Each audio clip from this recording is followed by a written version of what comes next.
Vamos a dar inicio con las palabras del presidente de la Facultad de Teología, el padre doctor Manuel Hurtado Durán, quien nos va a dar el saludo de bienvenida. Muy buenos días a todos. Una alegría poder estar aquí a inicios del año académico. Doy la bienvenida en primer lugar a Magistra Ruth Wiskowski, rectora de la Universidad Católica de Cochabamba. Doy la bienvenida a Padre Joseph Smixi, director del primer ciclo, a la doctora Bernadette Caero, directora del tercer ciclo del posgrado de la facultad, y al final, pero no menos, doy la bienvenida evidentemente aquí al Padre José Cervantes Gavarrón, que nos va a acompañar con su reflexión.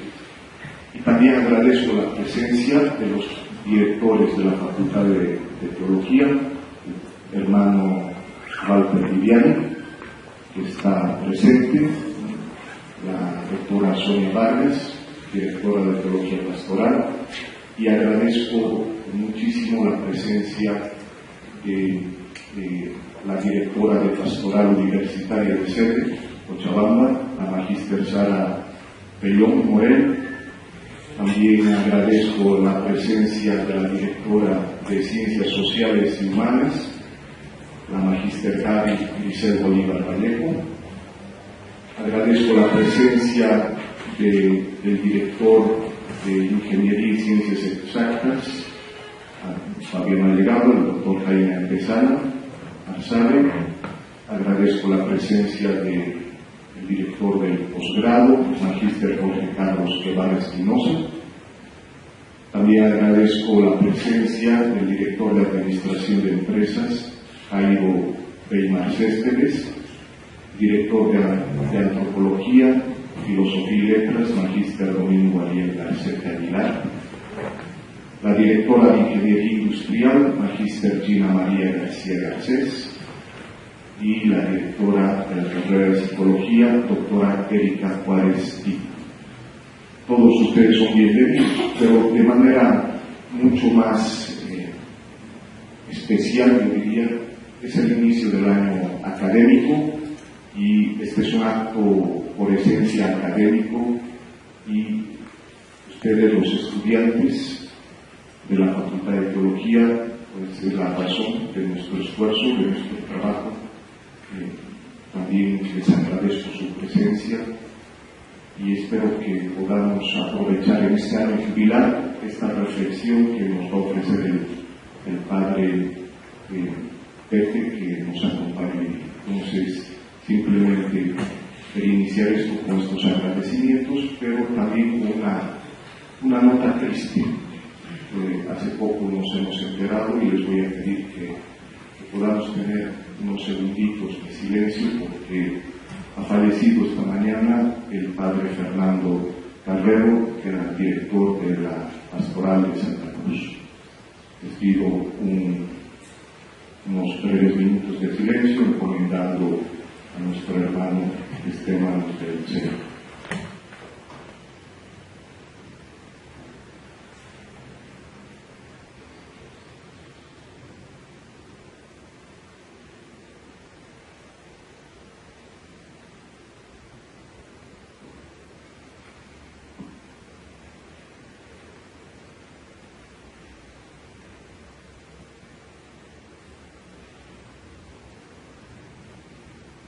Este silencio sea la expresión de nuestra oración.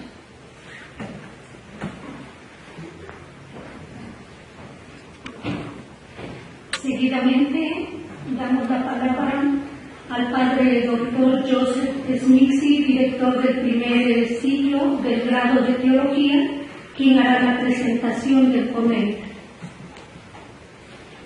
Para mí, de verdad, es una gran alegría presentar a nuestro amigo y conocido desde varios años, el profesor, misionero, sacerdote, profesor de Biblia, de teología bíblica, José Cervantes Gavarrón, viene de España, de Murcia, tiene una trayectoria académica extraordinaria, y no solamente académica, sino también pastoral, y con tanta dedicación aportada en la Iglesia de Bolivia en diferentes ámbitos. Tiene varios grados académicos, doctor en teología bíblica por la gregoriana, doctor en filología clásica de las universidades en España, licenciado en filosofía y letras, también licenciado en Sagrada Escritura por el Instituto Bíblico en Roma. Tiene también estudios eclesiásticos en grados de licenciatura, conoce varios idiomas, tanto clásicos como también modernos, de los clásicos griego, latín, hebreo, arameo, siríaco, también de los modernos, alemán, francés, italiano, inglés, portugués. Así que tenemos un gran especialista y conocedor de la cultura y sobre todo la cultura y el mensaje de la Sagrada Escritura.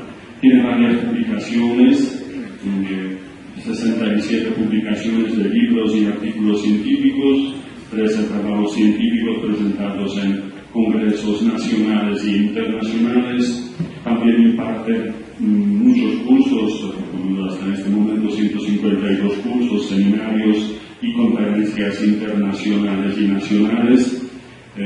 Algo más de 810 artículos periodísticos de divulgación bíblica.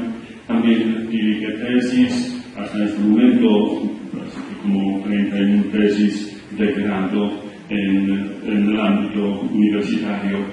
De sus cargos actuales, como ya les dije, es sacerdote misionero diocesano, también y sobre todo profesor de la Biblia en diferentes institutos, profesor ordinario de exégesis en el Instituto de Estudios Teológicos del Seminario Mayor San Lorenzo en Santa Cruz, director del mismo instituto, después director general del Centro de Acogida de Niños de la Calle en Santa Cruz de la Sierra, profesor invitado de Cristología y Biblia en la Universidad Católica San Pablo de Santa Cruz de la Sierra. Y por supuesto, podríamos decir mucho más, pero bienvenido José, y de escucharnos.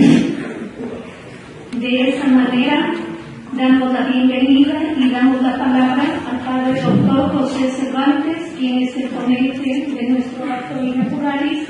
Indicarle que tiene unos 40-45 minutos para su ponencia y antes de terminar estará en sala la licenciada Silvia Guzmán y algún estudiante para repartir los papelitos para quienes quieran hacer sus preguntas. Muy buenos días a todos y un cordialísimo saludo a todas las autoridades aquí presentes y a todos los que han venido, tanto profesores como estudiantes de esta Facultad de Teología y Santería de Cochabamba. Y bueno, nosotros somos un instituto asociado, así es que yo tengo que obedecer órdenes de lo que nos dicen nuestros jefes. Como me invitaron a dar esta charla, pues aquí me tenéis. Así que me tenéis que aguantar este ratito.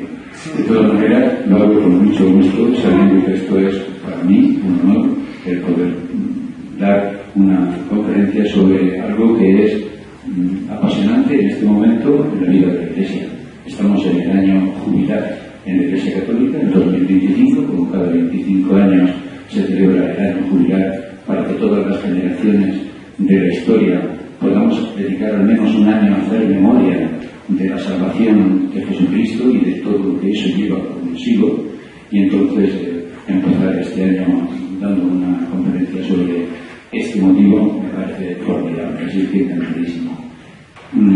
Como estoy en medio de amigos, puesto que todos somos profesores y estudiantes, a mí me gusta hablar de pie y me gusta hablar de manera cercana a la gente. Así es que me voy a poner incluso con estos medios poderosos que tienen aquí en la Facultad de Teología. Yo cuando sea grande voy a hacer esto también en el Instituto de Teología de Santa Cruz, y entonces me voy a bajar ahí abajo para poder estar más cerca de todos ustedes, y bueno, de esa manera hasta yo creo que con el cuerpo podemos hasta comunicarnos un poquito más, ¿no?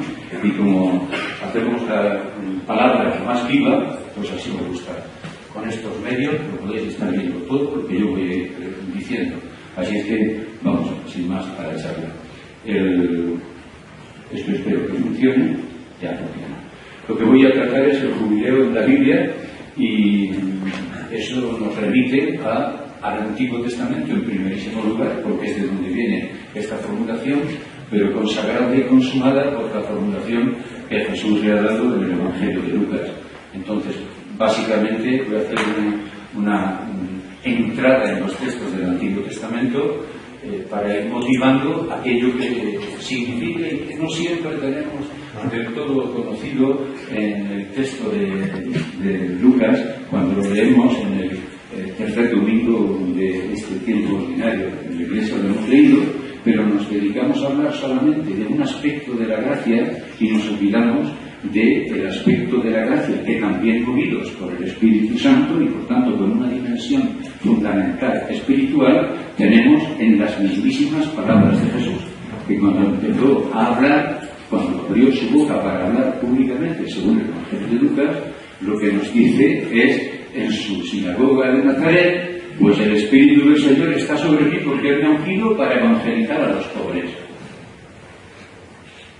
Y eso tiene que ser ya una perspectiva para que entendamos de qué va el jubileo de la Biblia. No creemos que vamos a hablar de casi otra cosa. Y esa es una perspectiva espiritual, profundamente espiritual. El Espíritu es la primera palabra que Jesús dice en el Evangelio de Lucas y es la última que dice antes de morir: a tus manos encomiendo mi espíritu. Por tanto, el Espíritu es el protagonista en el Evangelio de Lucas y es el protagonista en el año jubilar. Y ojalá que en nuestro año jubilar, al celebrar el 2025 en toda la Iglesia Católica, el año jubilar, también sea el Espíritu de Dios y no cualquier otra ideología que sea el protagonista de nuestra conversión y de nuestra adhesión a la fe en Jesucristo, nuestro Señor, profeta y Salvador. Y desde ahí vamos a adentrarnos en los textos, si les parece bien. Lo que les voy a presentar va a ser, ahí lo ven en la pantalla, el año jubilar y el Evangelio, como lo que acabo de decirles, el año sabático en el Código de la Alianza, el año sabático en el Código de Deuteronomista, el año jubilar en la Ley de Santidad, el año de gracia ya así formulado en los términos que Jesús asume en Isaías, y el año de gracia en el Evangelio de Lucas. Después daré algunas sugerencias breves eclesiales para un jubileo bíblico, si nos lo queremos tomar en serio lo que escuchamos de la palabra de Dios, de toda la historia bíblica, del Antiguo y del Nuevo Testamento. Así es que, sin más, yo no sé si en 45 minutos esto me va a dar tiempo, pero voy a ir a un ritmo que espero que me puedan seguir. Y como la pantalla nos ayuda muchísimo porque los textos se van viendo, pues basta con que lo leamos con cierta agilidad. Es importante que cuando estamos hablando del jubileo nos vayamos a la Biblia, que es la fuente fundamental de la palabra de Dios. Y desde la palabra de Dios que comprendamos la altura y la profundidad que tiene un año jubilar, tal como está revelado en la Sagrada Escritura. Desde las tradiciones legales del Antiguo Testamento son los años santos, sabáticos y jubilares en los libros del Éxodo, del Deuteronomio y del Levítico, donde nos encontramos en las tradiciones ya legales, nos encontramos la importancia de ese año jubilar. Y desde el texto profético de Isaías 61, que también vamos a aproximarnos a él, podemos descubrir lo que significa el año de gracia aplicado al año jubilar. Y desde ahí, por lo menos, sacaremos alguna consecuencia respecto a lo que es el sentido espiritual y el alcance social, pero no separados, sino íntimamente unidos, porque no es que esté lo espiritual disociado de lo social, ni muchísimo menos. Eso algunas veces son ciertas esquizofrenias en las que caemos en nuestros esquemas mentales, porque lo espiritual nos lleva a un compromiso social de primerísima magnitud. Por lo menos es lo que nos dice la Biblia, y es lo que nos dice Jesús en este texto programático de Lucas 20, en el capítulo 4. Desde la interpretación de este capítulo del Evangelio de Lucas, lo que vamos a descubrir es una cosa que ya desde el principio conviene que la tengamos en claro, y es el sentido universal de la liberación, repito, que nos trae Jesús con el año de gracia. En Jesús el año de gracia llega a su plenitud. Hoy se cumple esta escritura, vamos a ver después. Y es una buena noticia de salvación, de liberación, de nueva visión. Y la nueva visión es para los ciegos y para los obcecados, que también son ciegos. porque están obcecados y obsesionados con otras cosas. Entonces Jesús viene a abrir un poco la mente, a abrir el corazón, a abrir nuestras personas a la esperanza que nos comunica, siempre viniendo con la fuerza del Espíritu. Esto no es un añadido. Repito que siempre vamos a ir alternando la fuerza del Espíritu con la proyección social que tiene. Y esa buena noticia de salvación tiene unos destinatarios prioritarios, indiscutiblemente, que son los pobres. Los primeros destinatarios del Evangelio son los pobres. El Espíritu del Señor está sobre mí porque Él me ha ungido para evangelizar a los pobres. Podemos darle las vueltas que queramos, pero esto es así en el Evangelio de Lucas. Pero es que si queréis ir al Evangelio de Mateo, la primera palabra que Jesús dice es: abre su boca para proclamar la dicha de los pobres, porque de ellos es el reino de Dios. ¿Vale? Bueno, pues la novedad que contiene de una manera explícita es que se trata de los pobres, los endeudados, los cautivos, los ciegos y los oprimidos, pero no solamente del pueblo de Israel, sino de toda la tierra. Y por eso el carácter universal de este año jubilar, yo creo que lo tenemos que tomar muy en serio. El carácter de apertura para trascender todas las fronteras y barreras en las que nosotros andamos muchísimas veces. Si nos vamos ya al año jubilar, vamos a entrar en él desde la Biblia y desde el Antiguo Testamento. Dice: al son de trompeta, cada 50 años debía dar comienzo en el Antiguo Israel un año jubilar. Nosotros podemos decir cada 25 años en la Iglesia lo tenemos como memoria. Y como una memoria que nos recuerde esto, porque si recordamos solamente otras cosas estamos un poquito perdidos y desencaminados de la palabra de Dios, que es la que regenera nuestra vida, nos dice mi amigo Pedro en su carta primera. La interpretación bíblica del año jubilar permite destacar ya desde el principio dos aspectos fundamentales y esenciales de ese año. Son, por una parte, su origen profundamente religioso y espiritual. Y el otro motivo es el alcance prioritariamente social, las dos cosas. Que sepan que, para hablar de lo que hoy voy a hablarles, en algún momento yo he tenido críticas públicas en todos esos artículos que he ido publicando, de los que ha dicho el profesor Smisky, pues, ¿por qué? Pues porque inmediatamente la gente, yo creo que obcecados, te colocan una etiqueta, te ponen una etiqueta y ya no se abren a ningún otro mensaje. Cuando abrimos el texto del Nuevo Testamento, para no tener que despistarnos mucho, y por supuesto si nos vamos al Antiguo también, en el Antiguo es Dios, en el Nuevo Testamento es explícitamente Jesús, que nos dice: el Espíritu del Señor está sobre mí. El Espíritu es profundamente religioso, no hay otra motivación. Y estas motivaciones son muy anteriores a la cantidad de ideologías que después se han adueñado, seguramente de una manera metodológica de todo eso, de el compromiso en favor de los necesitados y de los pobres. Y por tanto tienen un alcance prioritariamente social. Dice John Wright que el año jubilar era sobre todo una institución de carácter económico. Hay gente que dice que la Biblia no se mete en economía, que se lea en el capítulo 16 del Evangelio de Lucas, a ver si habla de economía o no. Pero además con los textos oikonomos. Economía, economía pura, empezando por el Lázaro y el rico, ¿verdad? Porque allí se nos anuncia a veces referencia a ello. Bueno, si empezamos ya a hablar de los textos, podemos decir que hay dos grandes ejes de la fe monoteísta que son los pilares fundamentales del ideal de justicia. Y esos pilares son, primero y sobre todo, la soberanía de Dios sobre el tiempo y la naturaleza. La tierra, toda la tierra, pertenece a Dios. Toda. Y de ella el ser humano dispone solo como un don. Y esto es una dimensión espiritual fundamental para ser nosotros administradores de los dones de Dios, que eso es lo que somos. Porque la vida nuestra es un don. Porque la tierra es un don. Y es un don dado para todos los seres humanos. Y después el otro gran pilar es la justicia del plan de Dios.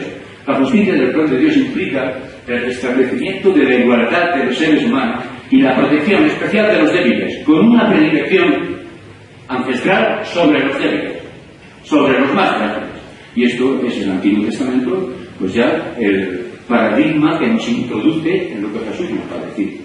El año sabático, vamos a verlo ya, en el Código de la Alianza, dentro de los tres grandes códigos legales que tenemos en el Antiguo Testamento, marcados por siglos diferentes, pues podemos adentrarnos a ver que antes del año jubilar hay una formulación en los años sabáticos. Y los años sabáticos son cada 7 años, mientras que el año jubilar, como hemos visto anteriormente, con el yobel, la trompeta del cuerno del carnero, que era cada 50 años, ¿vale? Es como nos dice el libro de Levítico.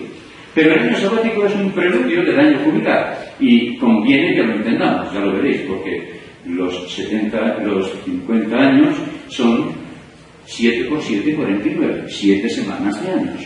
Son 7 años sabáticos. ¿Vale? Entonces hay que profundizar esto.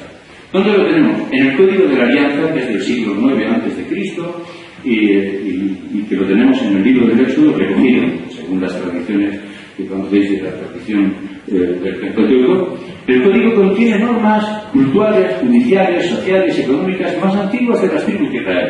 Es decir, todo esto empieza a ser la gran preocupación de un pueblo que se ha sentido liberado por Dios para vivir en unas determinadas condiciones y en un pacto de amor, de alianza, en donde tiene que corresponder con la liberación que Dios ha realizado. Entre ellas se encuentran las leyes sabáticas de la liberación de los esclavos. Ahí tenéis las citas, y la del descanso de la tierra, ambas íntimamente vinculadas con problemas también de nuestro tiempo. Vamos a ver el tema de la liberación de los esclavos en el año sabático. En Éxodo 21, 2:4 se nos dice: si compras o adquieres, podríamos decir también en hebreo, ¿verdad?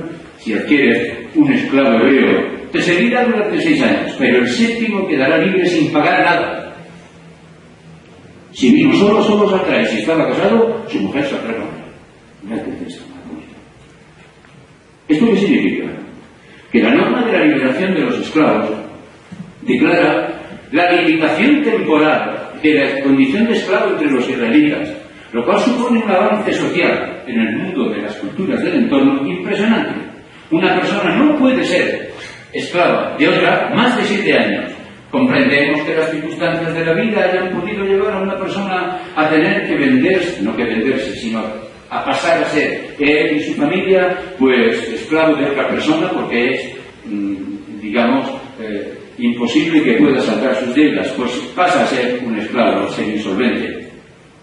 La limitación temporal, se dice, es una manera de decir, no, ¿a quién le pertenecemos nosotros? Pertenecemos a Dios.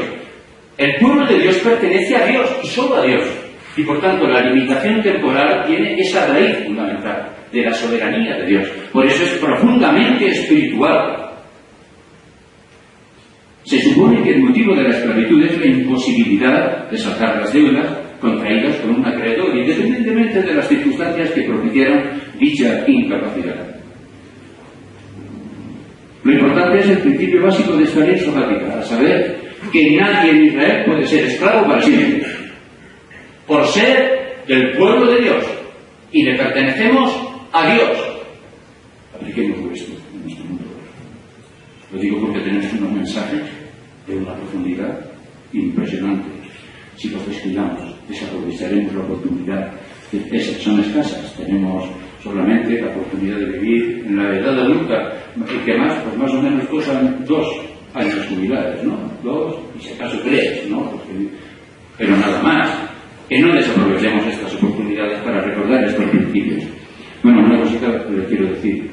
Cuando hablo, algunas veces se me va la voz muy alta, pero no se preocupen, que es que yo de pequeño me entregué un altavoz.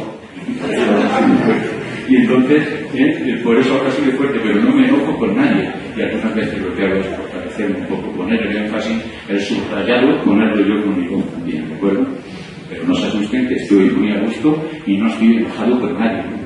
Más bien, deudor de todos, y a todos le debemos solamente amor, como nos dice San Pablo. En la legislación de los pueblos del entorno sociocultural de Israel, un esclavo es propiedad de su amo. Pero en el ámbito bíblico, un esclavo es también miembro del pueblo elegido y por tanto propiedad de Dios, su único Señor, que condujo al pueblo de la antigua alianza a la libertad. Y el estatuto religioso de hombre libre constituye la razón última teológica subyacente a la limitación del tiempo de la esclavitud entre los hebreos. No puede ser más de 7 años un hebreo esclavo de otro hebreo, porque no pertenecemos a nadie, pertenecemos a Dios. En el fondo está la vida entera de este Dios. Y entramos en la lógica del don, que está muy por encima de la lógica de los derechos. Los derechos se pueden reivindicar cuando no hemos perdido la vista de que la vida, la libertad, las capacidades que tenemos son dones de Dios. Porque ninguno de nosotros hemos decidido dónde y cuándo ni cómo hacer. O lo entendemos como un don, o estamos un poco perdidos en la lógica de nuestra religión. El otro aspecto subrayado en el año sabático es el descanso de la tierra, que también es un don de Dios. Durante 6 años sembrarás tu tierra y recogerás el séptimo y recogerás su cosecha, pero el séptimo la dejarás descansar sin cultivarla, para que encuentren comida en ella, sobre todo los pobres de tu pueblo. ¿Cuál es la orientación? La orientación a los pobres. La orientación a los pobres es el destino. Y lo que quede lo toman las bestias del campo. Lo mismo harás con tus viñas y olivares.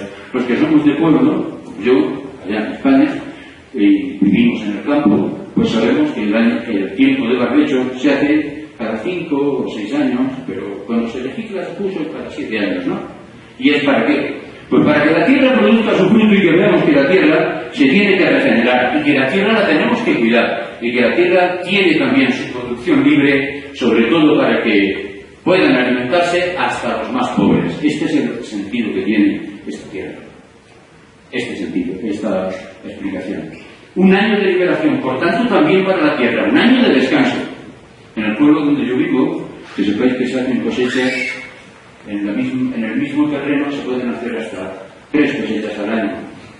Hay productos en una sobreexplotación de la tierra que clama al cielo, con productos químicos y todo lo que les meten para acelerar la producción de tomates, lechugas. Mi tierra, Murcia, no lo olviden, es la huerta de Europa. Tenemos una producción de frutas y verduras que podemos suministrar a toda Europa. Los que son de origen español lo saben, los que han estado en España también. Pero a costa de una traición. Y es que se sobreexplota la tierra de mala manera. Sobre todo por intereses comerciales y económicos de explotación de aquellos que tienen en posesión los bienes de la tierra casi con exclusividad. La tierra, así, está legislada que participe también del descanso sabático prescrito para el hombre en el calendario lunar del ritmo septenario. Pero el objetivo primordial ya sabéis cuál es: la atención a los pobres, aspecto esencial del Código de la Alianza, de la tradición egoísta, es como se puede identificar dentro de la teoría documentaria de Rothausen, pues ahí podemos ubicarlo. Vamos a pasar ahora al Código de la Alianza. Y dentro del Código en el Código de la Alianza tenemos que tocar, no pasar del código, sino que vamos a ver un punto más. Y es la importancia que tienen los pobres, pero uno de los pobres importantes, y en este mundo, y en este año cultural, en toda la tierra, son los inmigrantes, los forasteros. Pero los forasteros no son los forasteros que van de turismo de un país a otro a ver qué tal está la esquizofonía y nada de eso, no. Ni los jugadores de fútbol latinoamericanos que están enriqueciéndose en Europa, no, en Estados Unidos, no. Los inmigrantes son los que, por una obligación, necesidad forzosa de sus familias, generalmente bolivianos hay muy infinidad en España, en mi tierra, allá en Murcia. Pues la tríada de la pobreza, que está presente en toda la Biblia, considera pobres, llamamos pobres de solemnidad, pero que es la palabra pobres de solemnidad aquí no se entiende mucho, pero allá en España se utiliza. Los pobres de solemnidad son los pobres necesitados. Vamos a dejarnos de cualquier otro matiz. Pobres socioeconómicos. Bueno, pues entre ellos era paradigma, la tríada de la pobreza, que ya empieza aquí a configurarse, es el inmigrante, la viuda y el huérfano. No oprimirás ni dejarás al inmigrante, porque migrantes fuisteis vosotros en el país de Egipto. La razón del tratamiento de los forasteros, de los extranjeros, que no son forasteros y extranjeros solamente, son inmigrantes. Yo tengo un estudio hecho sobre el Gere, en el Antiguo Testamento, que conoce la profesora Caero, y el Gere es un término técnico de la legislación para definir al inmigrante como forastero, necesitado y pobre, de tal manera que la característica principal del inmigrante es ser también un pobre, que algunas veces es acallado en nuestras leyes, allá en España y en Europa. Para conseguir un visado ahora que te lleve a España, no sé la dificultad que tenéis. ¿Lo habéis visto? ¿Lo habéis comprobado? Yo estoy más que irritado con la España de los españolitos estos que tenemos en el consulado español de Santa Cruz. Lo digo públicamente, en un lugar público, porque me parece de vergüenza las dificultades que están poniendo para que bolivianos vayan a estudiar, sacerdotes amigos nuestros, a España en este tiempo.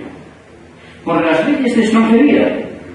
Cuando éramos un pueblo, y somos, más allá de las leyes, un pueblo de hermanos y un pueblo solidario. Y España se siente el país con más misioneros del mundo, se siente hermanísima de todos los pueblos de Latinoamérica. Lo digo con orgullo. Y nuestras legislaciones han pasado por alto esa realidad.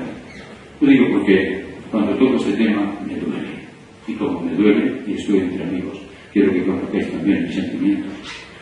Y entre las leyes aparece: no dejarás a la viuda ni al huérfano.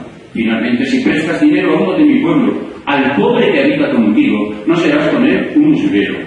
En el texto de 23:6-9, un poquito más adelante, dice: no violes el derecho del pobre en sus causas, no intervengas en una causa fraudulenta. Y termina diciendo, mirad para abajo, lo tenéis destacado: no dejarás al inmigrante. Y otra vez lo vuelvo a repetir: ya sabéis lo que es ser inmigrante, porque emigrantes fuisteis vosotros en el país de Egipto. No es lo mismo ser inmigrante que inmigrante, porque esto, ser inmigrante, está dicho para los que están residiendo en la tierra y están recibiendo a otros como inmigrantes, aunque es el mismo fenómeno, pero es visto desde distinta perspectiva. Y la ley está hecha no para los inmigrantes, sino para los nativos que tienen que acoger y tratar al inmigrante como el nativo. Y nos lo dice de una manera espléndida el libro de Levítico en la ley de santidad. Lo veremos ahora después. La primera ley de inmigración en el Código de la Alianza, pues ya veis cómo es: no oprimirás ni dejarás al inmigrante. No dejarás al inmigrante. Esta es la primera ley de inmigración, de las culturas del mundo. La Biblia. Miren a ver si tienen algo que aprender la legislación actual en los países de donde procedemos nosotros. En 23:12, 6 días harás tus trabajos y el 7º descansarás para que reposes tu buey y tu asno, y tenga tu respiro el hijo de tu sierva y el inmigrante. Siempre que veis la palabra inmigrante es el Gere, que antes os he dicho. Término técnico y cristalizado para ser una expresión de los pobres, que son también herederos del año jubilar. Los inmigrantes no pueden ser, por tanto, objeto de abuso, de vejación, de extorsión ni de persecución. Los objetivos del año sabático, como veis, lo vamos sintetizando, es: la legislación expresa un ideal de un pueblo liberal y de una sociedad justa.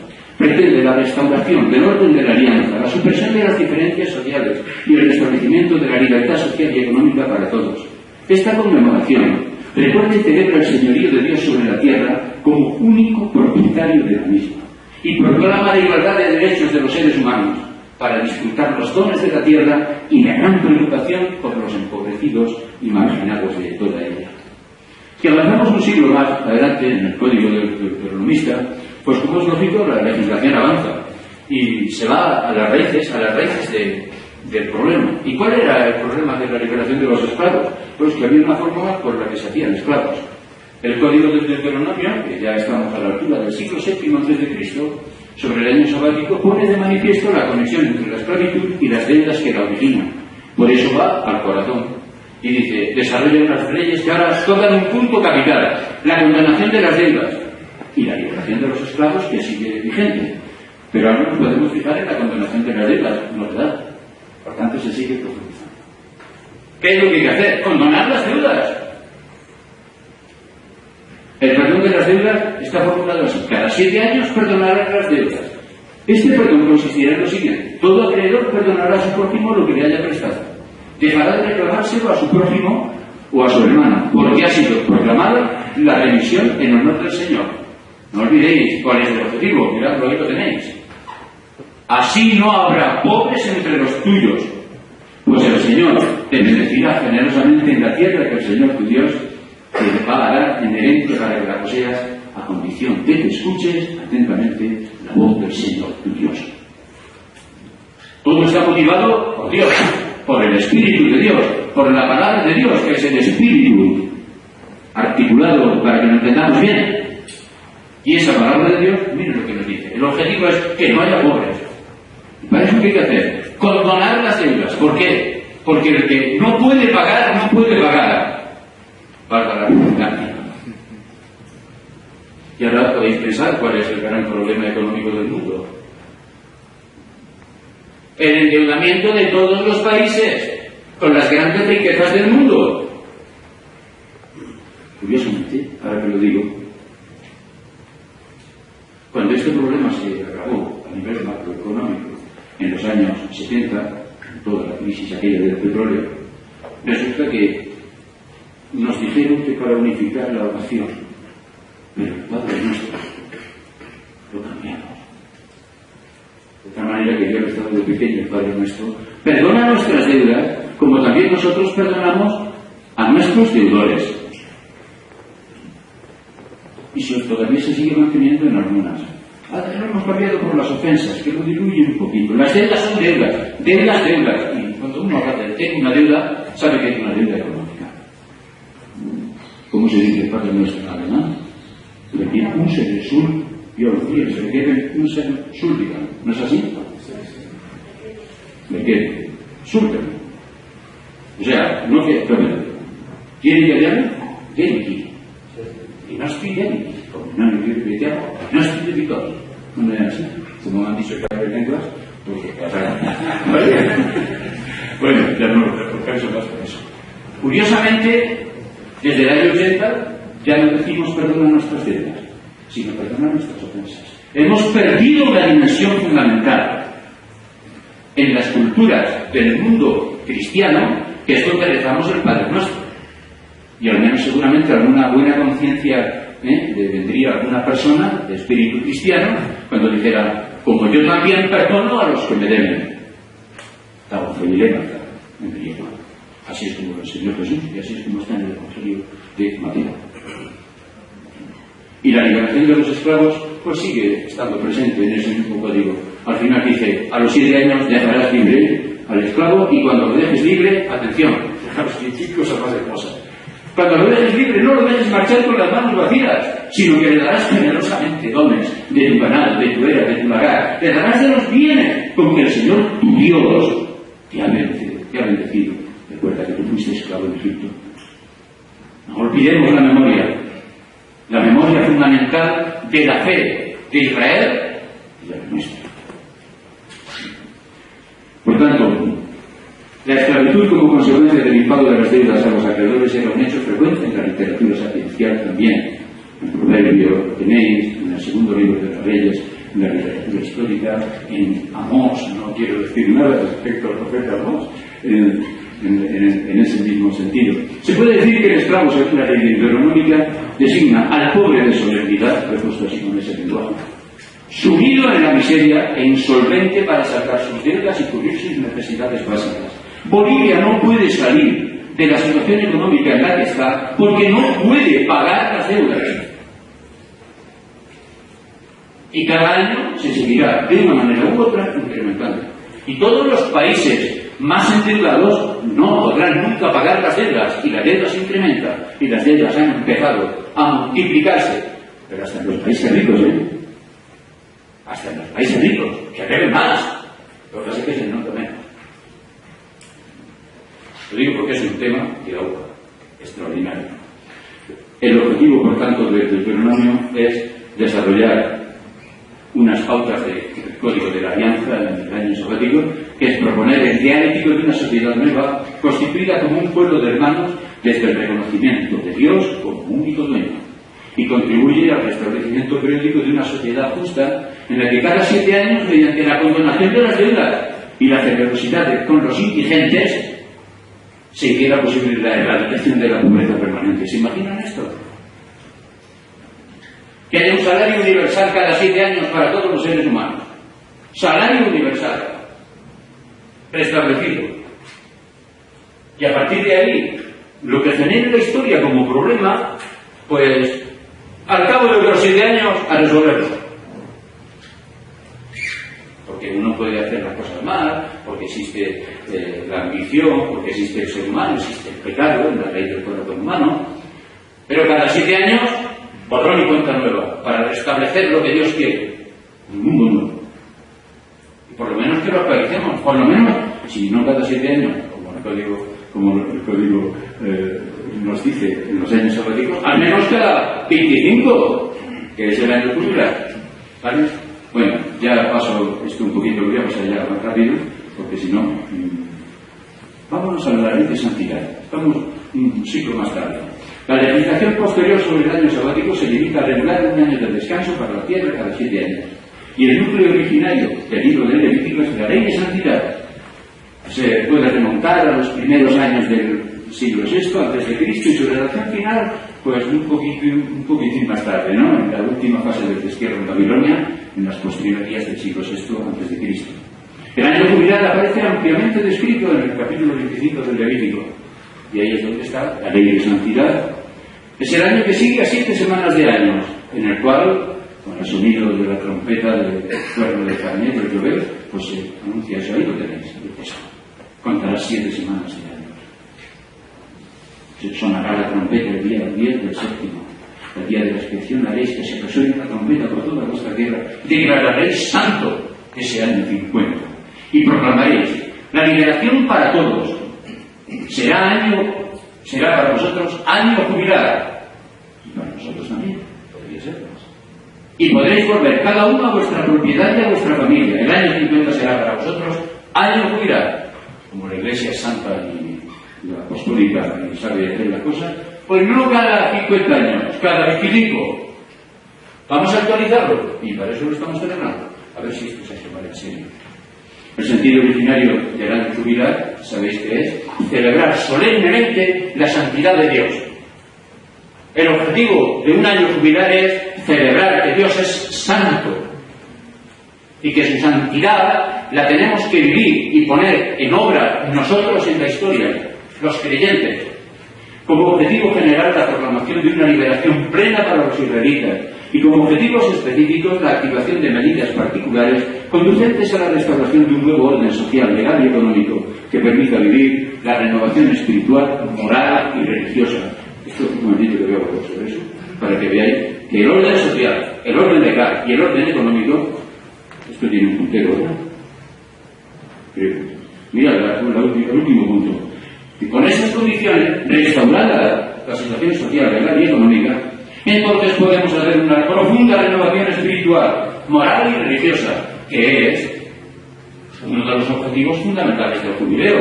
La renovación espiritual, al final, es la transformación del corazón que tiene que realizar el Espíritu de Dios en nosotros. Pero quien tiene hambre, tiene que comer. Y quien se muere de pobre, no puede transformarse fácilmente buscando otro tipo de renovación, porque las necesidades básicas apremian. El contexto histórico del jubileo es el final del destierro en Babilonia. Y bueno, allí lo que se consigue es, además de la cancelación de toda la desigualdad económica, el reparto igualitario de la tierra y la eliminación de la esclavitud. Como estamos de vuelta del destierro, pues lo que hay que hacer es reconstruir el país de alguna manera y por tanto que haya una redistribución de la tierra y de las posesiones de la tierra, de tal manera que Israel vive ahí como un inicio nuevo de su historia en la libertad proclamada por el ley del jubileo, que a partir de entonces está llamada a actualizarse cada 50 años. Hasta aquí prácticamente sería la novedad del año jubilar, es la recuperación de la tierra perdida, porque no solamente hay que condonar las deudas, liberar a los esclavos, mantener el año sabático en la tierra, sino recuperar la tierra perdida para que podamos vivir en ella y explotarla adecuadamente y favorecernos de los dones de Dios. Por tanto, la restitución de la tierra a cada familia es un signo de la posesión de ella, otorgada por Dios y solo por Dios, soberano. Si os dais cuenta, la línea primera que dijimos, ahí la tenemos presente. Es inherente al Estatuto de Personas Libres la posesión relativa de la tierra, como posibilidad de sustento de la familia. Posesión relativa, ¿qué significa? Pues que no soy el dueño y que todo lo que tenemos que administrarlo como, valga la redundancia, administradores de Dios. No se sabe si en realidad esta normativa jubilar se llevó a efecto durante algún tiempo en Israel. No se sabe. Pero de la experiencia religiosa del Dios de la Alianza emanan unos principios éticos fundamentales para vivir una vida social basada en la justicia según el Espíritu de Dios. ¿Cuáles son esos principios? Lo podemos formular así en sentencias rápidamente. La solidaridad con los desheredados de la tierra, la erradicación de todo tipo de esclavitud, la redistribución equitativa de la riqueza, de los medios de producción y de los bienes de la tierra, la condonación de las deudas y el respeto a la tierra y a sus recursos, a sus ritmos y posibilidades de producción sin una explotación abusiva, siguen siendo hoy grandes objetivos de la humanidad. Por tanto, el año jubilar es un año propicio para toda la humanidad. Y la Iglesia tiene un instrumento a su alcance en un año jubilar para hacer consciente al mundo de que esto está dicho, y está dicho por la palabra de Dios, y que si nos lo tomamos en serio, es probable que nos luzca el pelo. A mí no, pero de otra manera. Este año jubilar se convierte en el año de gracia en Isaías, y de la tradición profética es referencia obligada para la consideración de este año jubilar el tercer Isaías. El tercer Isaías, en el capítulo 61, ya es en el siglo V, proclama el año de gracia del Señor como un tiempo de liberación de los oprimidos y cautivos. Y lo tenemos aquí formulado. El Espíritu del Señor está sobre mí, porque el Señor me ha ungido, me ha enviado para dar la buena nueva a los pobres, para evangelizar a los pobres. He puesto dar la buena nueva para intentarlo un poquito mejor, pero ya sabéis que es un verbo, ¿no? Para evangelizar a los pobres, para curar los corazones desgarrados y anunciar la liberación a los cautivos, a los prisioneros la libertad. Me ha enviado para anunciar un año de gracia del Señor y un día de venganza para nuestro Dios, para consolar a todos los afligidos, para alegrar a los afligidos de Sion, para cambiar su ceniza por una corona, su traje de luto por perfumes de fiesta y su abatimiento por cánticos. ¡Qué maravilla de texto! Contempladlo y quedaréis valientes. Y el año de gracia entonces en Isaías se nos presenta como la vocación profética. La vocación del tercer Isaías es esta, aquí está. El Espíritu del Señor está sobre mí. La misión del profeta es llevar la buena noticia a los pobres y el anuncio gozoso de la libertad para los cautivos. Un cambio de situación que ha de producirse en Israel por el que desaparecerá la injusticia, la opresión y la pobreza. Y aquí aparece la contraposición entre el año de gracia y un día de venganza, que es una cuña importante, un año de venganza. ¿Qué significa el año de venganza? Lo vamos a ver ahora.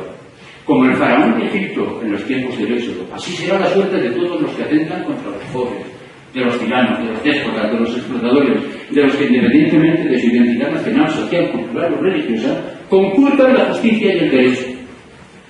¿Saben cómo terminó el faraón? ¿Se parece? Entre teólogos no necesito decirlo, ¿verdad? Esa es la venganza, ¿verdad? Pero la palabra venganza tenemos que entenderla un poquito mejor. La palabra venganza es la amenaza de Dios, que ya en el último de los recursos se hace eco del clamor de los que ya callados, amansados, domesticados. Esto lo vivimos en España, ¿eh? Si quieres el trabajo lo tomas y si no lo dejas, aunque cobres menos que los nativos. Acallados, ¿eh? Y si no te denuncio y te marchan a tu país. Esto es real, ¿eh? Esto es de mi tierra, aunque lo que estoy hablando de memoria. Bueno, de los que apenas pueden gemir suspirando en la desolación, en la indigencia y en la desesperación. El juicio de Dios traerá una sentencia en defensa de los pobres, oprimidos y afligidos. Porque Dios no es imparcial contra el pobre. El día de venganza. Por todas las víctimas se anuncia el desquite y la venganza de parte de Dios. y se anuncia como gracia que libera del sufrimiento, restituye la dignidad de las personas y rehabilita para vivir en libertad. El año de gracia y el día del desquite implica la inversión del sistema que la injusticia genera en el mundo. Anunciar este tiempo del Señor de gracia y de desquite es esencial en la actividad del profeta. El día de la venganza es el día que identifica a los profetas con el día de Dios, el día de juicio y de confrontación del Señor con aquellos pueblos y personas, incluso los israelitas, incluso los cristianos, que se opongan al plan de justicia de Dios. Y esto lo tenemos de la mano maestra de Jesús en el Evangelio de Lucas. ¿Qué tenéis que decir? ¿Quieren minutitos? Bueno, bien aprovechamos. En Lucas, no, en el 14 lo he metido, es 4, 16, 30, ¿vale? Jesús lee e interpreta el texto que acabamos de decir de Isaías 61. Con el texto, ahí ya sí lo tenéis. Os supongo que este texto es formidable. Lo he dicho antes de memoria, pero ahora vamos a entretenernos con él. Y fue a Nazaret donde se había criado y entró según su costumbre el día del sábado en la sinagoga y se levantó a leer. Y se le entregó el libro del profeta Isaías y desenrollando el libro encontró el texto donde está escrito: el Espíritu del Señor está sobre mí porque Él me ungió para evangelizar a los pobres. Me ha enviado a anunciar a los cautivos liberación y a los ciegos visión, a poner a los oprimidos en libertad, a proclamar el año de gracia del Señor. Y al enrollar el libro y devolverlo al asistente, se sentó, y las miradas de todos en la sinagoga estaban clavadas en él. Y él empezó a decirles a ellos: hoy se ha cumplido esta escritura al oír con vosotros. Es la primera palabra de Jesús, es la primera misa de Jesús, podríamos decir, en su tierra natal. Y cuando terminó de hablar, ¿qué le pasó? Hay algunos que piensan que le hicieron un aplauso. Hay otros que pensamos que seguramente fue un aplauso pero contenido, porque era un aplausito y con una cierta mala cara. Vamos a ver por qué, lo dice el mismo texto.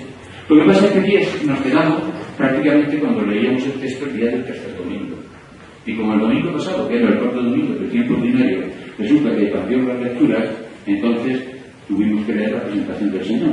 Con lo cual nos hemos tragado la segunda parte de este texto, que también está y que es fundamental para entender esta primera.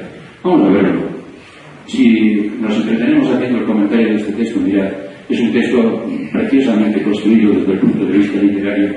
Mirad los paralelos con los colores. Se levantó a leer, se sentó, son antónimos. Se le entregó el libro, devolver el libro. Enrollando el libro, encontró el texto donde está escrito. A enrollar el libro es una correspondencia casi de carácter piástico, ¿verdad? El piástico, una sabiduría literaria preciosa que nos concentra la atención. Y ahora, en el centro de todo, sigue el piasmo. El Espíritu del Señor está sobre mí porque Él me ungió para evangelizar a los pobres. Eso es paralelo de a proclamar el año de gracia del Señor. Proclamar el año de gracia del Señor es anunciar el Evangelio a los pobres. Podéis retirar. Muchas gracias. Y se hace explícito, porque hay gente que dice: ¿los pobres? ¿De qué pobres se trata? Pues aquí tenemos una explicación. Mirad la contemplación. Me ha enviado a anunciar a los cautivos liberación, a poner a los oprimidos en libertad. ¿Cuáles son las dos palabras que se acentúan? La libertad, la liberación. Hay gente que le molesta oír en la Iglesia Católica la palabra liberación. Incluso hasta nos critican cuando lo decimos. Yo tengo que decir, es que forma parte de la explicación de Jesús en el primer discurso de Nazaret. Que nadie se moleste. A mí me han expulsado de una radio por decir esto. En los tiempos que estamos. Porque hoy los pulcros no quieren oír este lenguaje. Advierto, para que no se asusten aquí. Y en el centro, y a los ciegos la visión. A los ciegos abarca también, les he dicho antes, los obcecados. Porque no hay peor ciego, exactamente, que el que no quiere ver. Y cuando la gente está obsesionada, obcecada, generalmente con alguna ideología que los tiene atrapados, están muchas veces, no siempre, pero a veces cerrados a la fuerza transformadora de la palabra de Dios. Y por tanto que nos da una nueva visión del mundo, de la realidad, de las personas, de la sociedad y también de la Iglesia. Por tanto, con este texto, aquí lo tenéis. Esto lo hace Jesús en la sinagoga y concluye diciendo: hoy, aquella vocación profética, Jesús es en el Evangelio de Lucas el gran profeta que tenía que venir a este mundo. Lo recordáis en la resurrección del hijo de la viuda de Naín, contada solamente por Lucas. Un gran profeta ha surgido o ha resucitado, es la palabra que se utiliza, ejerce entre nosotros. Hoy se ha cumplido esta escritura. O sea, Jesús asume el año de gracia, y el año de gracia lleva en el trasfondo el año jubilar. Y los años sabáticos, con esos contenidos, los pobres en primerísimo lugar. Por eso no estamos diciendo nada que no corresponda con la opción de la Iglesia. Ya sabéis, la constante de toda la Iglesia latinoamericana, en todas las conferencias del CELA y en los congresos misioneros, es la opción preferencial que nos puso Benedicto XVI. Y evangélica por los pobres. Opción fundamental de toda nuestra Iglesia latinoamericana, en la que todos nosotros estamos metidos, involucrados y comprometidos. Entendéis las palabras destacadas para que veáis que es la cita de Isaías 61, la que tenéis ahí, ¿verdad? Esa de hasta los ciegos visión. Pero después, la de poner a los oprimidos en libertad, hace un guiño para introducirnos un texto en donde Jesús corrige un poquito el texto para poner en un énfasis. Y ese énfasis es, en esta estructura guiástica, es tomado de Isaías 58.6. ¿Sabéis lo que es Isaías 58.6? La presentación del ayuno que Dios quiere. Y el ayuno que Dios quiere es que pongáis a los oprimidos en libertad. Con lo cual, Jesús, como está leyendo el texto, él se permite hacer alguna corrección. Se ha convertido en exégeta, como es profeta, y habla en nombre de Dios y con el Espíritu del Señor. Puede ser perfectamente una persona que no acomode, sino que ponga un énfasis para resaltar el contenido fundamental del Espíritu de Dios, porque son textos inspirados. Entonces, ha puesto a los oprimidos en libertad, lo ha introducido de una manera formidable. Y después termina con: ese es el año de gracia del Señor. Cuando esto se dice, mirad lo que acabo de poner abajo. Todos testimoniaban, atención, contra él. Generalmente, en muchas traducciones tenéis a favor de él. Por eso lo tenéis que ver en griego, para que veamos a qué se debe esto. Pero en la traducción mía, del libro de sinopsis bilingüe de los Evangelios, yo he puesto: testimoniaban contra él y se asombraban de las palabras de la gracia emitidas por su boca, y decían: pues no es este hijo de José. Se asombran de que ha dicho las palabras de la gracia, a proclamar el año de gracia del Señor, y gloria al libro. Y no dijo las palabras de venganza. Y entonces se quedaron admirados o sorprendidos solamente, asombrados, de que solamente hubiera dicho las palabras de la gracia emitidas por su boca. ¿Quién es este para venir ahora a corregir el texto de Isaías? ¿De dónde viene este maestrito profeta que es de los nuestros? Pero si es hijo de José, ¿cómo se va a permitir este corregir ahora a Isaías? Mensaje. Ahí lo tenéis el texto y lo tengo que poner en griego.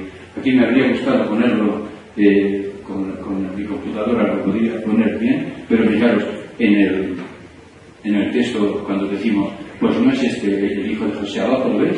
En el versículo 22, abajo, 5 líneas antes del final, dice: Caipantes emartirun auto cae ezomatson epitois logois pescaritos. ¿Lo veis? Aquí lo tenéis. Y todos testimoniaban. He puesto la palabra contra entre paréntesis, para que os deis cuenta de que en griego no hay preposición. Y cuando uno da testimonio, puede dar testimonio a favor o en contra. ¿Sí o no? En griego no hay preposición. En griego está inmediatamente el dativo correspondiente, que dice autor. Por tanto, si no hay preposición, ¿cómo lo interpreto? Lo tengo que interpretar a la luz del texto. Y después, ezomatson puede significar admirarse, que es como muchas veces la lectura armonizante, yo diría casi hegeliana.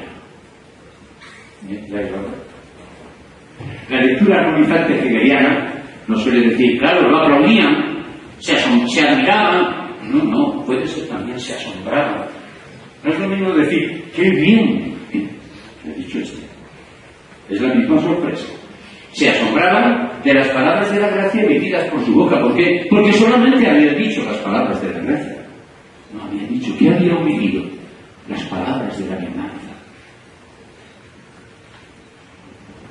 Y ahora viene la segunda parte. La segunda parte del texto es fundamental. Porque entonces dice Jesús, este texto que es formidable, ahora lo vemos, ¿no? La segunda parte del texto, lo tenéis. Y él les dijo, seguramente me diréis aquel proverbio, médico, cúrate a ti mismo. Cuando vimos que ocurrió en Cafarnaúm, hazlo también en tu tierra. Dijo, de veras os digo que ningún profeta es aceptado en su tierra. Si le hubieran hecho un aplauso, ¿cómo va a decir que no es ningún profeta aceptado en su tierra? ¿Qué pasa? Que se han sorprendido, que han visto las caras. Los que hablamos en público sabemos que cuando vemos las caras, sabemos cómo está el personal. Si mueve mucho el asiento, ya sabemos cómo está. Pero la misma cara nos dice cómo es la recepción del mensaje. Y Jesús se sorprende. Entonces dice, ningún profeta se ha aceptado en su tierra. O sea, yo que he dicho la vocación del profeta, me doy cuenta de que no les he caído bien a ustedes. Como cuando nos tomamos esto en serio, seguramente hay personas a las que no les caemos bien. Y a lo mejor hasta que puedan decir, tú vete de aquí y ya no publiques más. O no vengas a esta radio. ¿Lo habéis entendido? Y entonces Jesús les pone una comparación entre las de Elías y Eliseo en Israel, ¿verdad? Los milagros que ellos realizaban. Pero voy a contar eso inmediatamente después. Simplemente decir que al comparar el texto de Lucas con Isaías, nos damos cuenta que en el texto de Lucas, el que tenéis en la primera columna, que está puesto a poner los oprimidos en libertad, a proclamar el año de gracia del Señor, y ahí se queda en el texto de Isaías, veis que dice, y un día de venganza para nuestro Dios. La omisión del texto de la venganza, ¿qué significa? Mirad, Jesús se ha presentado como portador del año de gracia, y este fue el objetivo prioritario de su mensaje y de su actividad misionera y profética. Sin embargo, Jesús hace una lectura o relectura, algo diferente del texto de Isaías 61. En esa relectura lo que he hecho ha sido insertar la frase del verdadero ayuno que Dios quiere. El verdadero ayuno que Dios quiere. No es que pongamos una cara compungida, ni que dejemos de comer, que hay que comer bien para seguir trabajando, si podemos, sino que compartamos nuestro pan con el hambriento. Aquí está el texto originario de la palabra de la Eucaristía, partir el pan. En el Congreso Eucarístico de Tarifa lo expuse. Partir el pan, parte tu pan con el hambriento. Ese es el ayuno que Dios quiere. Y pon en libertad a los oprimidos. Ese es el ayuno que Dios quiere. Ese es el espíritu de este año jubilar. Y elimina la frase de un día de venganza. Resulta una orientación más precisa al texto, subrayando su carácter liberador y profético, en su función divina. La continuación de los textos de Isaías resalta el marcado carácter liberador de la interpretación de Jesús, no cabe duda, como veis. Y su intervención profética liberadora a favor de los pobres y de los cautivos por endeudamiento y de los oprimidos delata la situación opresora de la que son víctimas los que están allí escuchando, eso está claro. Es una opresión económica no aceptable para Dios. ¿Conocéis alguna situación de opresión económica que estemos viviendo en el tiempo actual? ¿Conocéis o no? Abrid los ojos, porque este Evangelio desde el año jubilar es Jesús que ha venido a dar visión a los ciegos. Y la visión significa que abramos los ojos para ver la realidad en profundidad. Y los que tenemos medios e instrumentos intelectuales para analizar la realidad en el mundo en profundidad, estamos llamados proféticamente a seguir a Jesús, para abrir los ojos de nuestros hermanos y del mundo. Y si podemos decirlo públicamente, ¿dónde están los políticos cristianos en Bolivia? ¿Dónde? ¿Dónde están los políticos cristianos en España? ¿Dónde? Hace falta una transformación estructural importantísima que podemos mamar de la palabra que Jesús nos ha suministrado. He venido a dar visión a los ciegos. Y el objetivo es atender a los pobres. Actualmente tenemos una situación económica no aceptable en nuestro mundo, sobre todo cuando miramos no las fronteras de nuestro país, sino el mundo entero, que es algo que tenemos que mirar según nos va a enseñar Jesús. Hoy se ha cumplido esta escritura, dice Jesús. Por tanto, a favor de los oprimidos, empobrecidos de la tierra y en contra de los enriquecidos a costa de aquellos. Y ahora nos tenemos que preguntar una cosa que teníamos pendiente. La omisión del día de venganza anunciado en Isaías 61, ¿elimina el sentido de juicio crítico del día de Dios y del año de gracia? Ah, no, es que claro, dice la gente, pero es que ¿cómo va a hablar Jesús de la venganza? Es verdad, hay que fijarse en el alma. Nosotros hay que devolver siempre, bien o mal, siempre, indiscutible, ¿de acuerdo? Pero ese es el sentido que tenía aquí el texto. Si lo profundizamos un poquito, nos damos cuenta que el año de gracia no le implica crítica, es decir, juicio. El año jubilar, que es un año de gracia, no nos debe de quitar la perspectiva del juicio de lo que está bien y lo que está mal, según el plan de Dios, según el Espíritu de Dios, teología espiritual, pero aplicada. El juicio contra los poderosos, contra los ricos, los explotadores y los tiranos está presente en el Evangelio de Lucas con un énfasis especial. ¿Lo sabéis eso? Es el Evangelio que más trata de los pobres y de los ricos. Una vez más sale la palabra ricos que pobres. Porque lo que quiere Lucas es la conversión de los ricos. El paradigma es taqueo. Taqueo, ¿qué es lo que hace? Convertirse. Por el encuentro con el Señor. No tiene que decirle a Jesús nada más que encontrarse con Jesús, ya le cambia la vida. Se asomó allí en el sicómoro, ¿verdad? ¿Habéis estado en Jericó? Pasamos por el sicómoro de Jericó, nos subimos allí a la higuera y nos encontramos con Jesús. ¡Baja! ¡Baja, hombre! ¡Baja de dónde estás metido! Que voy a comer hoy contigo en tu casa, que hoy se cumple la Escritura. ¿Y qué Escritura se cumple? La de que tú cambiarás. Y de que Dios se siente, el Hijo de Dios se sienta a tu mesa. Ese es el paradigma. El tiempo crítico en Isaías, mira, vamos a profundizar esto desde el punto de vista más católico. ¿Hay alguien más católico que la Virgen María? No me digáis. Pues, ¿qué dice la Virgen María en el cántico del Magnificat? Allí se hace patente la confianza en Dios que da para los hambrientos y despide de vacío a los ricos, que derriba del trono a los poderosos y enaltece a los humildes. ¿Os suena?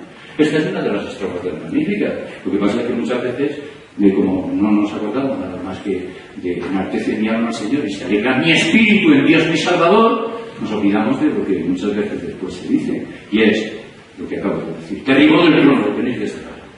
Derribó del trono a los poderosos, levantó a los humildes, a los hambrientos colmó de bienes, y a los opulentos despidió vacíos.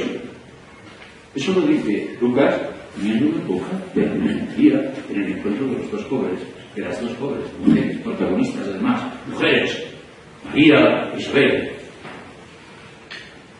El tiempo crítico en Lucas nos exime de la venganza. Vamos a ver. Las bienaventuranzas lucanas a favor de los pobres, ¿las recordáis? ¿Se saben ustedes de las bienaventuranzas? Mis alumnos sí, otros no lo sé, pero mis alumnos se las saben.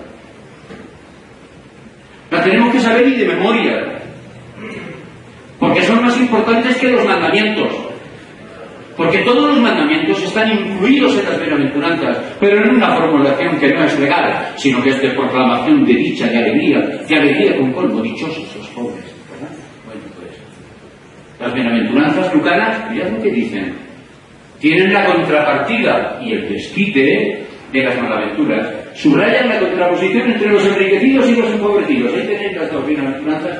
Hay aquí, esto como lo tenemos aquí transcrito en el programa no sale, por eso a mí me gusta utilizar mi computadora. Ese es el texto en griego para que lo leáis, pero es en cuanto lo decimos en castellano. Dichosos los pobres porque vuestro es el reino de Dios. Nada de matices. Los pobres, pobres, pobres. Los que estáis hambrientos, los que estáis llorando, dichosos.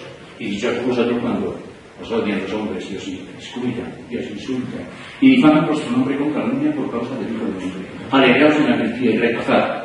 Retozad es saltar de alegría, espontáneamente, pero una alegría espiritual, profundamente espiritual, que se manifiesta físicamente. Hora de los cabritillos saltando por el Montesco es retozar. Físicamente.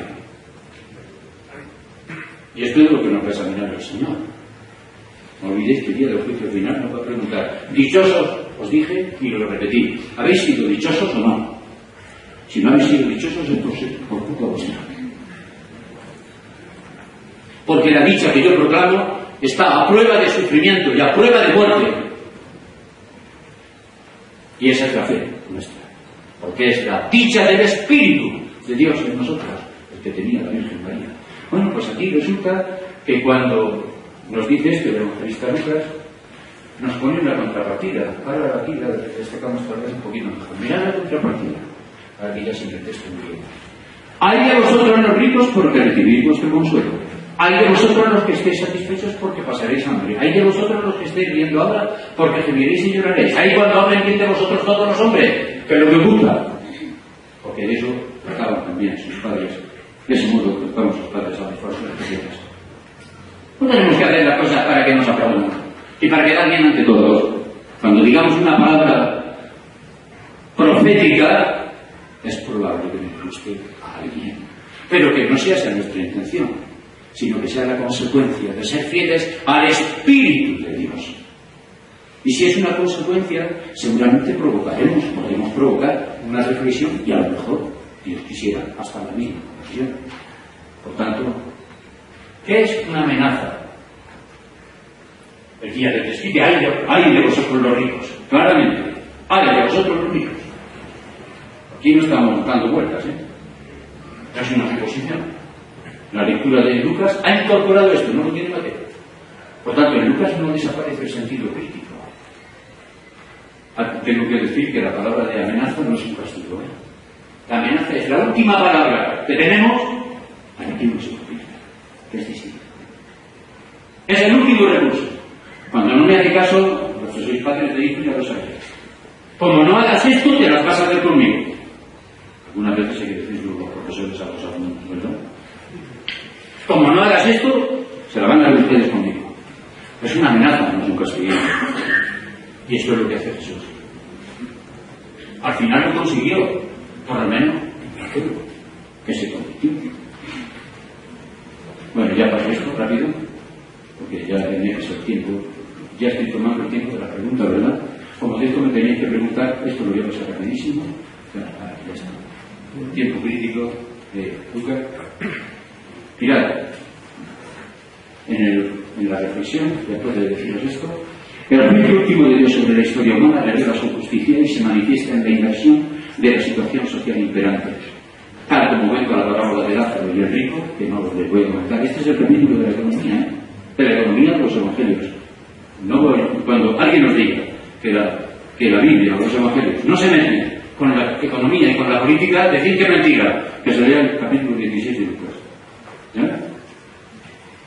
Lo que pasa es que se hace desde el Espíritu de Dios, eso sí, no desde cualquier ideología. Y eso nos da una fuerza increíble, porque no estoy rendido a nada ni a nadie, porque el único soberano de nuestra vida es Dios. Por tanto, la cancelación de las palabras de venganza en el texto programático de Lucas no se ha de entender como una pérdida de radicalidad del sentido profético de la justicia social en el año de gracia, sino más bien con una orientación diferente del mismo. Si lo hemos tenido al principio, en la mitad, las bienaventuranzas, y más o menos ya a la mitad, casi al final del ministerio público de Jesús en el camino a Jerusalén, en el capítulo 16, ya estamos casi llegando, ¿verdad? Y después culmina con lo de Zaqueo, significa que esto, Jesús, en Lucas, no es que haya perdido el sentido de juicio crítico, sino que las palabras las sigue utilizando. Y la resolución la tenemos en el texto que nos quedábamos aparte. ¿Sabéis cuál era? Y todos testimoniaban contra él y se asombraban de las palabras de gracia emitidas por su boca. Ahora sí voy a leer este texto. Y entonces al leerlo nos vamos a dar cuenta de que esa extrañeza que yo he dicho, se asombraron de las palabras. ¿A qué se debe? Los oyentes de la sinagoga reaccionan extrañados al oír las palabras de Jesús sin hacer ninguna referencia al desquite y a la venganza. En el diálogo posterior, ahora lo vemos, con sus paisanos, se pone en evidencia el rechazo de Jesús entre los nazarenos. Allí ya no es discutible. Cuando oyen esto, saben cómo termina esto, mirad cómo termina. Al final dice, se llenaron todos de rabia, miradlo abajo, lo tenéis en paralelo, al oír esto. Y levantándose le echaron fuera del pueblo y lo llevaron hasta un barranco del monte sobre el que se había construido su pueblo para despeñarlo. O sea, Jesús ha empezado a hablar y ha empezado la pasión. ha empezado a hablar, inspirado por el Espíritu del Señor, que nos lo ha dicho al principio, en el mismo texto, y ya empieza con la pasión. Ya quieren tirarlo por el barranco los que lo conocen. ¿Qué ha dicho? ¿Para qué quieran tirarlo por el barranco? ¿No os dais cuenta que hay una progresión narrativa? Es decir, primero se extrañaban. Y por eso el testimonio no es a favor de él, es en contra de él. Se han extrañado. Y por eso Jesús se lo explica. Y entonces habla, termino ya de comentar esto. Y dice, médico, cúrate a ti mismo. Cuando oímos que ocurrió en Cafarnaúm, hazlo también aquí en tu tierra. Y dijo entonces Jesús con una solemnidad, el amén, amén, de vosotros, que es el de veras os digo, con toda solemnidad. Ipsísima verba, eso podríamos decir, ¿verdad? De veras os digo que ningún profeta es aceptado en su tierra. Y ahora os lo explico. Muchas viudas había en los tiempos de Elías en Israel, cuando se cerró el cielo durante 3 años y 6 meses, cuando vino un hambre terrible en todo el país, y a ninguna de ellas fue enviado Elías, sino a Sarepta de Sidón, a una mujer viuda. Y muchos leprosos había en Israel cuando el profeta Eliseo, y ninguno de ellos se curó sino Naamán el sirio. Y ahora viene la reacción, querían tirarlo por el barranco. Mirad el paralelismo que existe, muchas viudas y muchos leprosos. En tiempos de Elías y en tiempos de Eliseo. ¿Cuáles son los dos grandes profetas? ¿Vosotros que leéis la Biblia? Nazarenos, ¿no conocéis la Biblia? ¿Sí o no? Ah, sí. Si conocéis la Biblia, ¿cuáles son los primeros grandes profetas sin nombre escrita? Elías y Eliseo, claramente, utilizados por otra parte en Lucas mucho. Pues en tiempos de... Os voy a abrir la Biblia para que veáis que esto no me lo invento yo, sino que lo llevo a su consumación, para deciros, hoy se cumple esto. Muchas veces había en tiempo de Elías, en Israel. Y a ninguna de ellas fue enviado Elías, sino a Sarepta de Sidón, a una mujer viuda. Y muchos leprosos había, su discípulo Eliseo, en tiempos de Eliseo. Y ninguno de ellos, los leprosos, se curó, sino Naamán el sirio.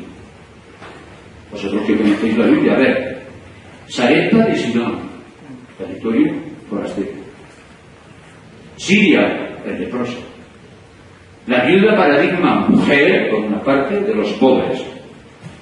Y paradigma de los pobres de solemnidad, de la tríada de la pobreza que antes os he dicho. Pero ahora, el leproso, prototipo de los marginados, que va a quedar después en la curación del leproso. ¿De dónde? ¿De Israel? No, había muchos. No. La acción de los profetas de Israel ya está preconizando la intervención del hoy de la salvación definitiva que viene con Jesús. Y ahora que viene, sino Naamán el sirio. ¿Qué tienen en común ambos? La interpretación que Jesús hace de la Biblia es magistral. Los ejemplos aducidos por Jesús y tomados del Antiguo Testamento muestran el carácter universal de la liberación proclamada en el año jubilar. No es un año jubilar que se proclama solamente para nosotros, sino que tiene una proyección, como mínimo, universal en toda la Iglesia, pero para que llegue al mundo y para que digamos una palabra que el mundo hoy pueda oír. Y si no, ¿qué dirían si me oyeran esta conferencia en una institución pública del mundo a nivel internacional? ¿Os imagináis que yo pudiera decir esto en la ONU? Los cañones estarían en la puerta, seguramente al salir. Pero esta palabra, ¿cómo resonaría en un lugar de estos? En cualquiera de estas instituciones. Los beneficiarios del favor de Dios a los que Jesús se remite son 2 extranjeros. La viuda de Sarepta y Naamán el sirio, los 2. ¿Qué tienen los 2 en común? Extranjeros. Por tanto, el anuncio del año de gracia y del año jubilar, de la evangelización de los pobres y de la liberación de los cautivos y de los oprimidos, y de la apertura de una nueva visión para la humanidad, está dirigida a toda la humanidad. ¿Por qué la rabia de los nazarenos, que lo querían tirar por el barranco? Porque el anuncio universal de liberación del que Jesús es portavoz resulta inaceptable, se le impedía su espíritu de pueblo elegido, pero con sentido excluyente. Yo podría poner nacionalista, se lo impedía. Y como querían solamente la salvación de ellos, oprimidos por el poder romano, pues no tenían la visión global. como muchas veces a nosotros nos pasa, que miramos simplemente pues con el ojito para ver la realidad inmediata. Pero cuando nos solidarizamos y vemos que en el mundo hay, aquí en Bolivia no se muere nadie de hambre. ¿Sabéis cuántos se mueren en el mundo de hambre todos los días? Todos los días. ¿No lo sabéis? No nos dicen las noticias. Pero es un año para que lo digamos. 35.000 personas mueren diariamente de hambre en el mundo. Más millones al año que en los 3 años que duró la pandemia. ¿Y saben de qué mueren? No de hambre, sino de pobres. A ver si tenemos alguna palabra que decir en el año jubilar en la Iglesia. ¿Quiénes son, por tanto, los destinatarios de la liberación? Jesús sorprende a los nazarenos, porque destinatarios de la liberación son todos los necesitados, oprimidos y excluidos independientemente de su credo religioso y de su identidad cultural o étnica. Tenemos una palabra que es un abrazo al mundo entero en el gran problema que tiene atrapada a la humanidad, en un callejón sin salida. El año jubilar no es una broma. Es el año de gracia de Dios y del Espíritu de Dios.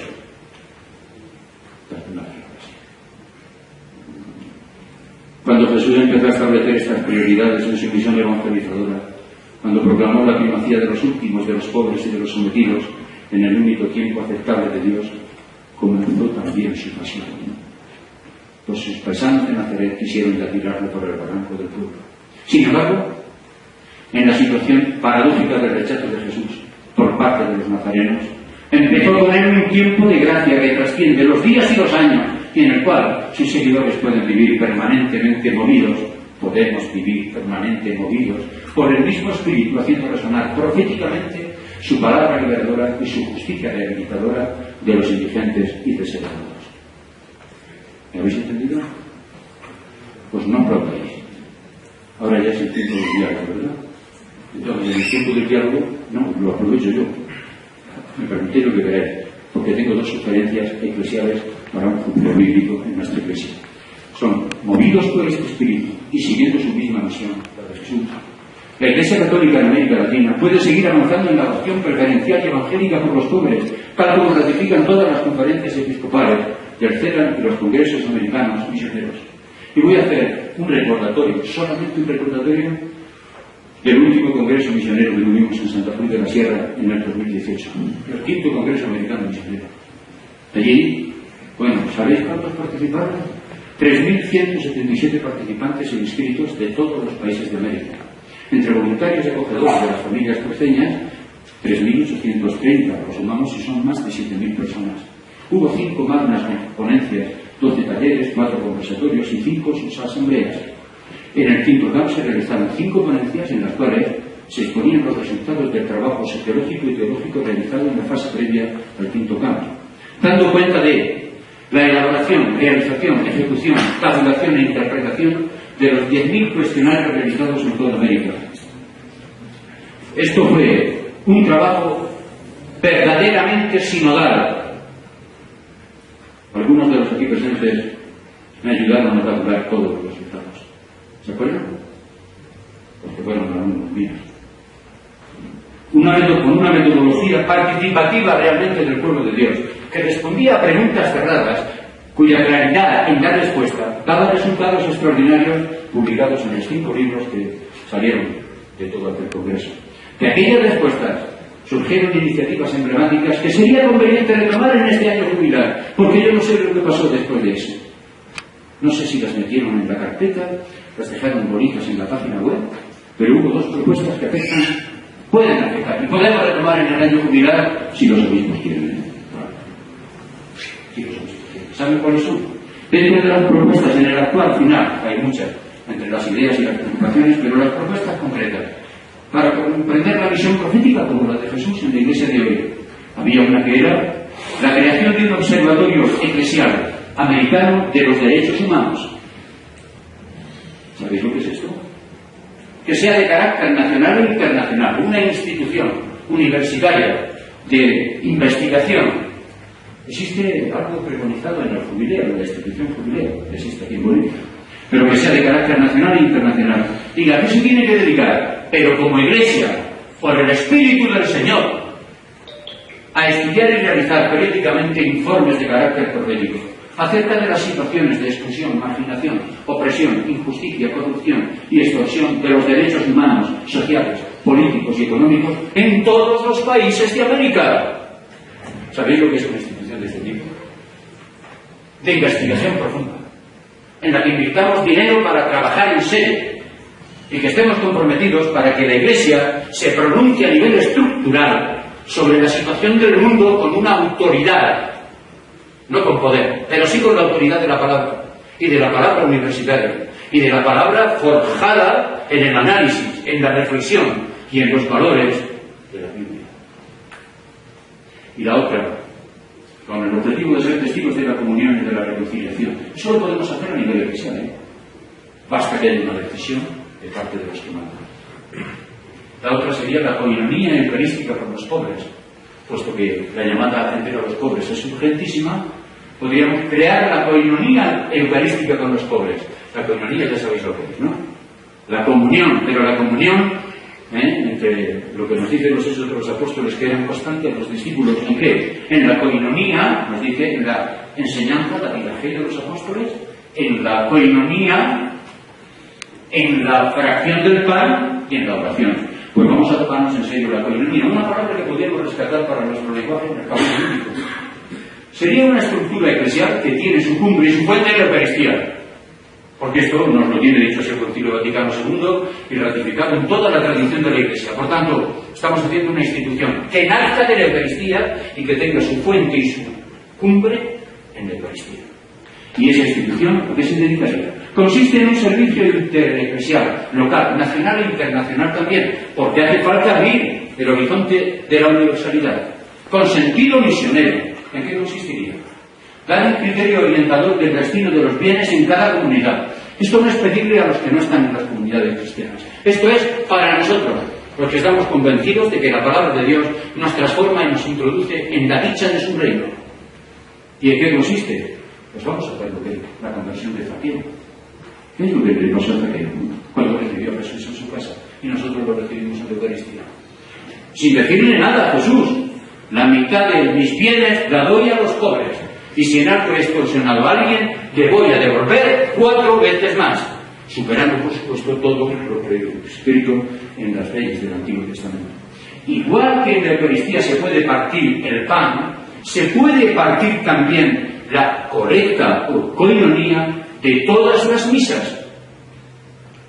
El 50% de la ofrenda recaudada en cada misa, en todas las misas, de fiesta, domingos, ordinarios, en todas las comunidades, desde las comunidades de la parroquia más opulenta hasta las comunidades de la parroquia más pobre, pero que cada uno aprenda a partir el pan y a partir y compartir la vida. Y si hacemos esto, estamos haciendo lo de Zaqueo. Esto lo podemos hacer. Basta con que haya como una institución semejante a Caritas que se encargue de administrarlo y organizarlo, para que la mitad de todo lo que se recoge en todas las colectas tenga siempre como destino los pobres de la tierra, los de cerca y los de lejos. Les voy a decir que yo esto lo he puesto en práctica. Cuando yo he sido párroco en España, esto yo ya lo he realizado. Y la mitad de todas las colectas, ¿saben lo que conseguimos? Conseguimos mantener un proyecto aquí en Bolivia, en el Alto, mantener un proyecto en Mozambique, mantener Cáritas en nuestra región de Murcia, en nuestra diócesis de Cartagena, y atención a Jesús abandonado, que es los más marginados. La mitad de todo lo que se sacaba todos los días y todos los domingos en la colecta era indiscutiblemente, porque nos lo ha enseñado el Señor, para los pobres. Es una propuesta realizada ya en experiencias particulares. ¿Sabéis la consecuencia que tiene? Que cuando esto es transparente, la donación de los que hacen la ofrenda en la Iglesia es muy superior. Muy superior. Y ya con esto, ¿qué termino? Porque me quedaría solamente en las conclusiones decir que ojalá que la Iglesia en su celebración jubilar impulsada por el Espíritu del Señor concentre su atención y sus energías en las mismas prioridades de Jesús, de modo que recuperando su credibilidad ante el mundo se convierta en un anuncio profético de justicia. ¿Cuánta falta tenemos de recuperar la credibilidad en nuestro mundo? Tenemos un instrumento fabuloso: tomarnos en serio el jubileo, mediante la denuncia radical de las desigualdades de la tierra, del egoísmo posesivo de los opulentos y de la explotación de los pobres por parte de los ricos, sean estas personas, instituciones o Estado. Ojalá que, superando toda concepción individualista de la salvación, defienda a los desheredados, marginados y oprimidos en cualquier lugar y circunstancia, que fijando su mirada en los que sufren, fomente la acogida, inserción y promoción de los inmigrantes. Muchas gracias por habernos escuchado.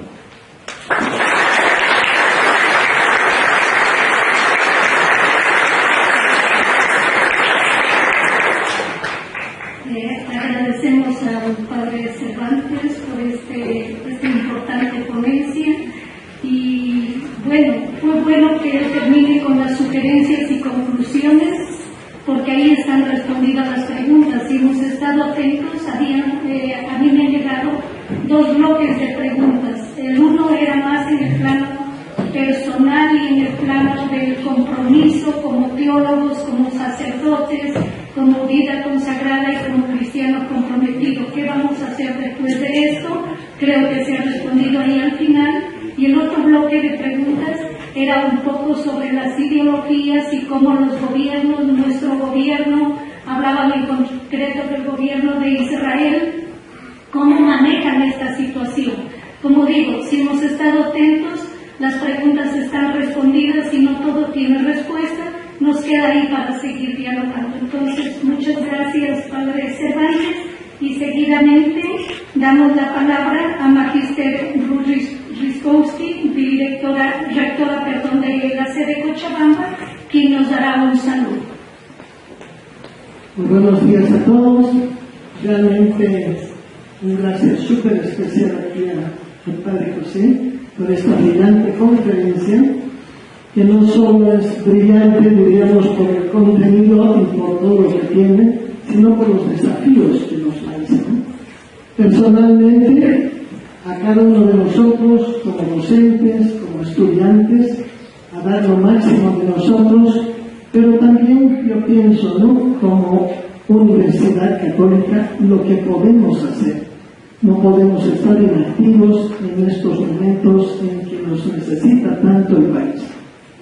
Y yo creo que ante estas ideas que nos ha dado y otras que pueden surgir, pero uniendo siempre esfuerzos, porque todos nos dividen. Y nosotros aquí tenemos la fe, tenemos este espíritu, pero que no queda solo en eso, sino que no podemos dejar de perder esta dimensión social que ha sido muy bien fundamentada desde los textos bíblicos y que como católicos, como cristianos, podemos ir ejecutando, uniendo fuerzas también entre nosotros. La Universidad Católica es nacional, está en varios lugares, tenemos varias sedes, pero Cochabamba tiene la ventaja que está al centro. Y como en todo cuerpo humano, el corazón es el que funciona, nosotros, yo digo, ¿no?, desde Cochabamba, también podemos ser el corazón de impulsar esto, contagiando a las otras redes, pero también recogiendo los aportes, lo que se está haciendo en cada una de las sedes. Pero como única universidad podemos, yo creo, aportar muchísimo a este país que tiene tantas potencialidades, pero también tantas necesidades. Yo creo que con la energía como nos ha comunicado el Padre José, nadie podemos quedar inactivos, sino respondiendo a nuestra fe, pero con acciones concretas. Muchísimas gracias, Padre, y gracias también a esta gracia que tenemos de iniciar este año académico con todo este impulso que nos ha dado desde esta presentación y desafíos que nos ha presentado el Padre José. De esta manera, entonces, tenemos todo el enfoque, todas las luces para iniciar nuestro año académico 2025. Muchísimas gracias y fuerzas de adelante.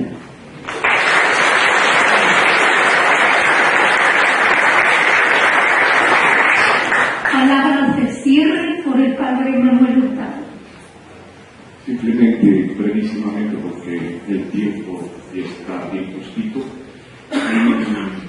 refrigerio que será ofrecido inmediatamente fuera de los pauichis en el atrio de la capilla, y después de esto todos, ya sabemos, estamos convocados, no solamente invitados, sino llamados a la participación de la celebración de la Eucaristía en la Catedral para iniciar precisamente este año académico de toda la Universidad Católica y la Facultad de Teología a las 11 de la mañana, ¿no?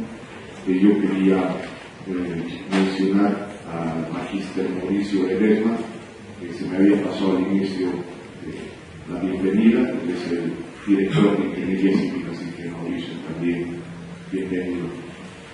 Agradezco a todos los estudiantes, a los profesores de la facultad, y simplemente les pido para intentar vivir todo aquello que se nos ha comunicado hoy día. A través de la reflexión, yo creo que tenemos varios desafíos.